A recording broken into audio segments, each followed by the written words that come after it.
Pero ang maganda dito guys is parang ending na ito ng problema guys, and magsisimula na yung panibagong cycle. So kumbaga parang bagong chapter ng buhay, o kaya naman bagong libro, di ba? Pagtapos na kayo sa isang libro, kung mahilig kayo magbasa, syempre kukuha naman kayo ng ibang libro na babasahin. So it's the same with you guys, o kaya naman yung chapter, no? Yun yung pinaka the best.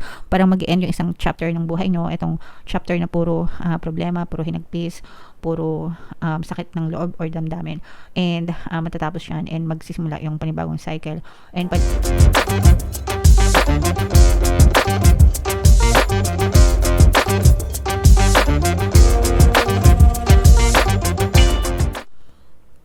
hello guys, hello Libra, welcome back to Pinay Pixie Tarot. Ang pamagat ng episode natin for tonight is full moon kapalaran para ngayong March to April para sa Libra, Sun, Moon, Rising, Sign, and Venus.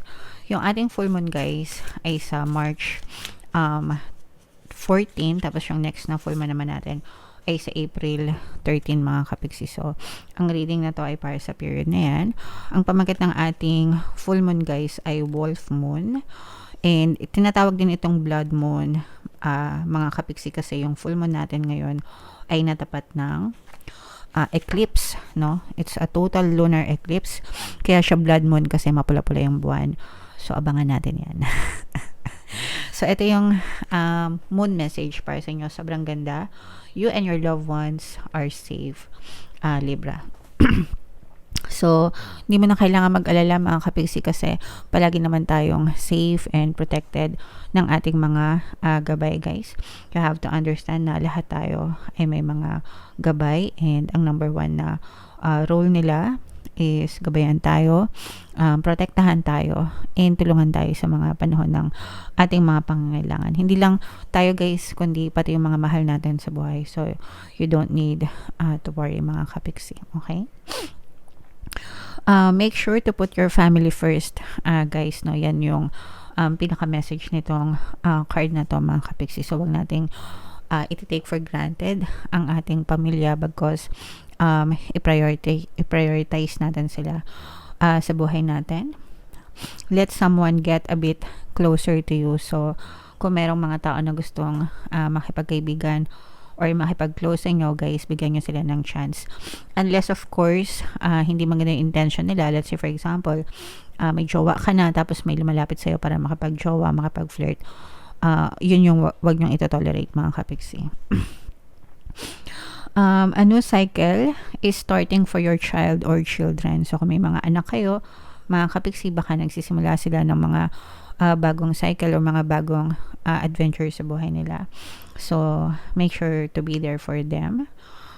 It's time to review your goals. Have they changed? So, nasa second quarter pa lang tayo, no? Kasi, patapos na yung first quarter, almost kalahati ng March, diba? And then, come April, mag-start na tayo ng second quarter. So, same pa rin ba yung mga goals nyo for 2025? Meron na ba kayong na-achieve doon sa mga sinet nyo na goals, mga kapiksi? Or in progress pa ba siya? So, i-review nyo mga kapiksi kung may nagbago. Baguhin nyo din yung mga plano nyo. And kung wala naman, just make sure na you're doing your best. Okay? Meditation will help you banish your insecurities kung kayo ay na-insecure guys, no? Sa mga bagay-bagay, sa mga sitwasyon, matuto kayo mag-meditate, mga kapiksi. And spending time near water will bring you peace and answers. So, mag-cleanse, no? Yung spending time near water, yun yung mga ano guys, dagat, ganyan, anyong karagatan, yan. May mga ano yan guys, natural cleansing properties. So, kapag nagbe-beach kayo, gumagaan yung pakiramdam nyo kasi naka-cleanse kayo and nare-recharge din yung energy nyo, guys. So, if malapit kayo sa mga tubig dagat or sa mga lugar na gano'n, subukan nyo maligo, guys, para ma-cleanse kayo, mga kapiksi. Alright? So, comment down below if feeling nyo naka-resonate kayo. Tingnan natin, guys, yung ganap sa inyo ngayong full moon. Shuffle ko to, guys. Habang sinashuffle ko to, panoorin nyo muna yung video natin regarding sa ating paano mag-manifest ng abundance video course. Kapiksi, sawa ka na ba sa mga struggles at hirap sa buhay mo? Masipag ka ba at masikap sa buhay ngunit hindi ka pa rin umaasenso? Ilang beses ka na bang nag-attempt magnegosyo at mag-invest pero palagi ka pa rin nalulugi? Sa pagkakataon na ito ay maaaring may subconscious beliefs ka na nagiging balakid sa iyong pag-unlad at pagyaman. Introducing, paano mag-manifest ng abundance video course. Dito ay matututunan mong ma-overcome ang mga balakid mo para tuluyan ka ng umunlad, umasenso, sumagana, maging matagumpay, successful at maswerte sa iyong kabuhayan, pera, trabaho, negosyo, salapi at kaperahan ng bonggang-bongga. Dali, mag-send na ng email sa pinoypixitaro@gmail.com at simulan na ang iyong pagyaman ngayon. Alright, so sa lahat ng gusto mag-avail ng course guys, naka-flash sa screen nyo. Una, meron tayong paano mag-manifest ng abundance video course. Meron din tayong paano mawala ang third party at magkaroon ng harmonious na relationship. And meron din tayong email coaching, manifest your desires using the law of attraction. So sa lahat ng interesado guys, mag-send lang kayo ng email sa pinoypixitaro@gmail.com. So Libra guys, kayo ay represent ng King of Wands sa deck na to. Ang air signs ay represent ng Wandsuit. Ito naman yung ating moon energy. This is both negative and positive mga kapiksi. Ito yung mga katapusan ng mga problema. For some of you guys kasi medyo may mga pinagdadaanan kayo ng mga matitinding problema sa buhay nyo. Comment down below if naka-resonate kayo mga kapiksi. Pero ang maganda dito guys is parang ending na ito ng problema guys and magsisimula na yung panibagong cycle. So kumbaga parang bagong chapter ng buhay o kaya naman bagong libro, di ba? Pagtapos na kayo sa isang libro, kung mahilig kayo magbasa, syempre kukuha naman kayo ng ibang libro na babasahin. So it's the same with you guys, o kaya naman yung chapter na yun yung pinaka the best. Parang mag-end yung isang chapter ng buhay nyo, itong chapter na puro problema, puro hinagpis, puro sakit ng loob or damdamin, and matatapos yan and magsisimula yung panibagong cycle and panibagong chapter ng buhay mo na parang ito naman guys ay punong-puno ng pag-asa. Actually for some of you mga kapiksi, maaaring may tumulong sa inyo. Ito guys, unexpected help to, lalo na pagdating sa pera. Kung meron kayong mga problema sa pera mga kapiksi, maaaring merong tumulong sa inyo na hindi mo inaasahan, or parang tulong na galing din kay universe mga kapiksi, especially if you're always praying na sana tulungan kayo, ganyan. So si universe yung magbibigay or magdadala nitong tulong na to sa inyo guys, okay? So mapapalitan kayo ng pag-asa. Yung mga hinagpis nyo guys, mapapalitan ng pag-asa and unti-unti kayong makakabangon mga kapiksi. For some of you guys, pwedeng natatapos din yung mga karmic debts nyo. Kung maganda babayaran nyo na yung mga karmic debts nyo, yung mga problema nyo sa buhay, pwedeng dahil din yan sa bad karma nyo mga kapiksi. Sometimes kasi hindi natin alam na meron pala tayong mga bad karma, no? So, excuse me guys. So, pwedeng ganun yung nangyayari sa inyo, but parang natatapos na rin yung season ng bad karma nyo. So, make sure guys na bumawi kayo and bayaran nyo yung bad karma ng mga kawang gawa. Kailangan, parang ano yan guys, savings account, no? Withdrawal tsaka deposit. Kapag withdrawal, ibig sabihin bad karma. Kapag deposit, good karma. So make sure na puro deposit yung ginagawa nyo mga kapiksi, para puro good karma din yung nasa bangko nyo guys, okay?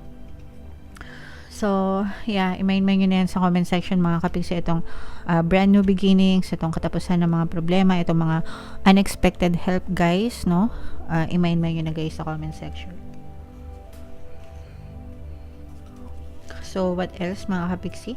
Tingnan pa natin.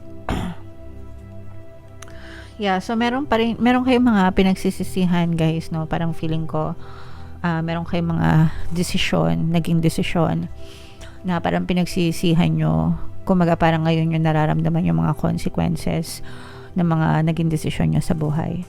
Kaya yung iba parang naninega kayo, or parang feeling nyo nakakarma kayo, and parang nare-realize nyo na yung mga consequences na yun, and nagsisisi nga, no? So again, pwedeng part yan ng bad karma nyo, but it's over now guys, tapos na yon. So patawarin nyo na yung sarili nyo, or yeah, forgive yourself from putting yourself in that situation, no? And bawi kayo sa sarili nyo, mga kapiksi. For some of you guys, maaari may magparamdam sa inyo from the past, especially ex-lover, mga kapiksi, no? Or kahit hindi ex-lover, pwedeng kaibigan mo ganyan, or kamag-anak mo na nakasamaan mo ng loob, pero mag-a-approach ito sa inyo, guys, and manghihingi ito ng another chance. Kumbaga parang this person will try to win you back, no? As in, ganun talaga. Susuyuin ka nito, hihingi siya ng tawad sa'yo, makonsensya, ganyan. Magsisisi siya sa mga kasalanan niya. And sabi ko nga, this person will try to win you back. So, kung gusto niya silang pabalikin, kayong bahala.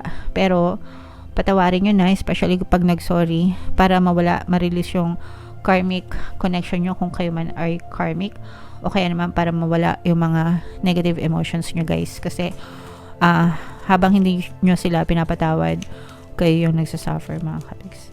Alright? So, yeah. Comment down below, Libra, if feeling nyo naka-resonate kayo dyan. So, bunot lang tayo ng isa pang card dito, guys. Additional messages. Ito, guys, ang ganda. Obstacles are detours in the right direction. So, yung mga balakid, mga kapiksi, no, parang nire-reroute kayo nyan sa tamang landas, no? 'Di ba minsan kapag nagda-drive kayo, merong sign na left right, to the left, to the right.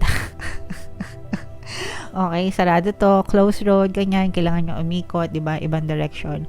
So parang ganun din, Libra, yung sa inyo. Ibig sabihin, pwedeng may mga roadblocks kayo, but pag naghanap kayo ng ibang daan, maaari kayong makita ng ibang direction papunta sa mga dreams nyo, or sa mga pangarap nyo sa buhay, o kaya naman may mga nandi-discover kayo na something new, okay, na maaaring makatulong din sa inyo in the future, Libra. Right? Okay, so yeah, i-mind nyo na lahat yan, guys, sa comment section, yung mga positive energies natin dito, Libra, and comment down below if feeling nyo naka-resonate kayo sa mga messages. For more tarot readings, guys, ito yung playlist nyo. Ito naman yung ating success stories ng paano mag-manifest ng abundance video course. Click here to subscribe, guys. Ito yung ating mga pampaswerte subliminals.